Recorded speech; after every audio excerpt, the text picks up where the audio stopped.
नमस्कार मित्रांनो. आजच्या शेअर बाजारातील 5 अशा मोठ्या अपडेट्स घेऊन आलो आहोत, ज्याचा थेट परिणाम काही महत्त्वाच्या स्टॉक्स आणि बाजाराच्या सेंटिमेंटवर होऊ शकतो. एकीकडे एल-एन-टीला मिडल ईस्टमधून मोठ्या प्रमाणात ऑर्डर्स मिळत आहेत, तर दुसरीकडे अदानी एनर्जी सोल्युशनला 4,700 कोटीचा ट्रान्समिशन प्रोजेक्ट मिळाला आहे. याचवेळी आर-डी इंडस्ट्रीच्या प्रॉफिटमध्ये वाढ, ग्रो आणि फिजिक्सवालासह 5 स्टॉक्समध्ये 6,900 कोटीपेक्षा जास्त ब्लॉक डील्स आणि अमेरिकेच्या जी-डी-पीचा महत्त्वाचा आकडा समोर आला आहे.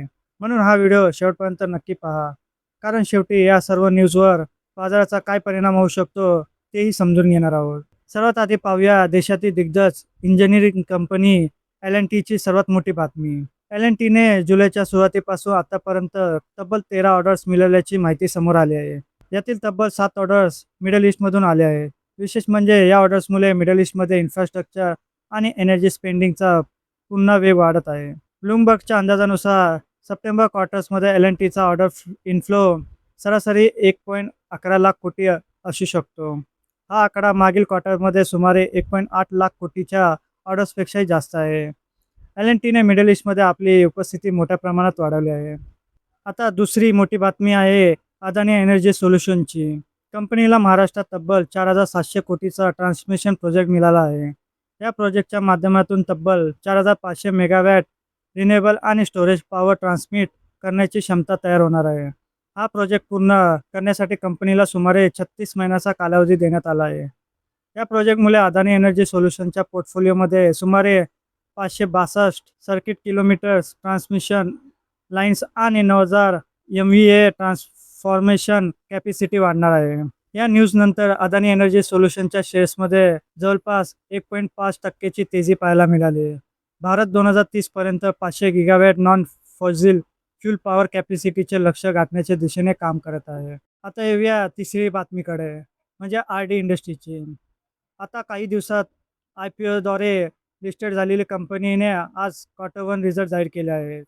तर कंपनीने जून 2026 क्वार्टरमध्ये स्टँडअलोन नेट प्रॉफिटमध्ये सुमारे 5.96% ची वाढ नोंदवली आहे. कंपनीचा नेट प्रॉफिट 19.90 कोटीवर पोहोचला आहे, जो मागील वर्षाच्या क्वार्टरमध्ये 18.78 कोटी होता. पण यापेक्षा लक्ष देण्यासारखी गोष्ट म्हणजे कंपनीचे सेल्स. आर-डी इंडस्ट्रीची सेल्स तब्बल 35.19% ने वाढून 338.81 कोटी झाला आहे. मात्र ऑपरेटिंग प्रॉफिट मार्जिनमध्ये घट झाली आहे. आता येऊया आजच्या सर्वात मोठ्या चर्चे असलेल्या ब्लॉक डीलकडे. आज 5 स्टॉक्समध्ये मिळून तब्बल 6,900 कोटीपेक्षा जास्त मूल्यांचे ब्लॉक डील्स झाले आहेत. या 5 कंपन्या म्हणजे ग्रोची parent company Billion Brains Garage Venture, PhysicsWallah Rubicon Research, Welspun Corp आणि व्हियाश सायंटिफिक. यातील सर्वात मोठा डील ग्रोच्या पॅरेंट कंपनीमध्ये झाला.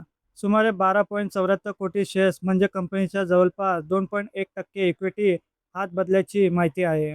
या ट्रान्झॅक्शनची व्हॅल्यू सुमारे 2,500 कोटी होती. डीलची अंदाजे सुमारे 196.20 प्रति शेअर होती. त्यानंतर ग्रोच्या शेअर्समध्ये दबाव दिसून आला. फिजिक्सवालामध्ये सुमारे 550 कोटीचा ब्लॉक डील झाला.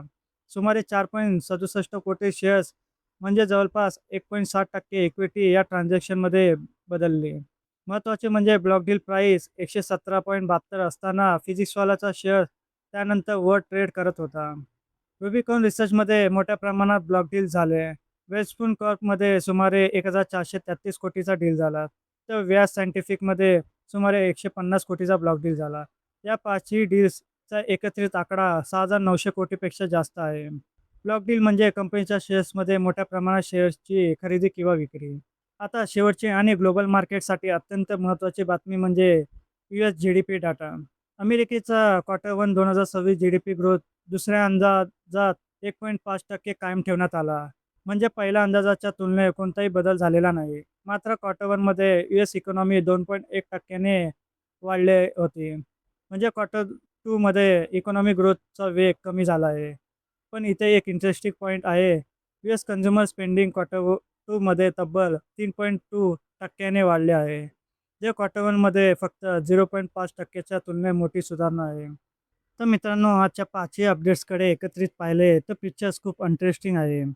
एल-एन-टीला मिडल ईस्टमधून मोठे ऑर्डर्स मिळत आहे अदानी एनर्जी सोल्युशन रिन्युएबल ट्रान्समिशनमध्ये 4,700 कोटीचा प्रोजेक्ट जिंकत आहे. आर-डी इंडस्ट्रीचा प्रॉफिट अँड सेल्स वाढले आहे. Groww PhysicsWallah, Rubicon Research, Welspun Corp आणि व्यास सायंटिफिकमध्ये 6,900 कोटीपेक्षा जास्त ब्लॉक डील्स झाले आहे आणि US GDP ग्रोथ 1.5% कायम राहिला आहे. म्हणजेच बाजारासमोर एकाच वेळी infrastructure growth, renewable energy, corporate deals आणि ग्लोबल इकॉनॉमी असे अनेक मोठे ट्रिगर्स आहेत. आता या 5ही बातम्यांचा पुढील काही दिवसात काय ॲक्शन पाहायला मिळतो हे खूप महत्त्वाचे असणार आहे. तुम्हाला यापैकी कोणत्या स्टॉकवर सविस्तर ॲनालिसिस पाहिजे ते कमेंटमध्ये नक्की सांगा. आणि अशा इम्पोर्टंट स्टॉक मार्केट न्यूजसाठी बाजार तडका चॅनलला सबस्क्राईब करायला विसरू नका. व्हिडिओ आवडला असेल तर लाईक करा, आपल्या मित्रांसोबत शेअर करा. भेटूया पुढच्या व्हिडिओमध्ये. धन्यवाद.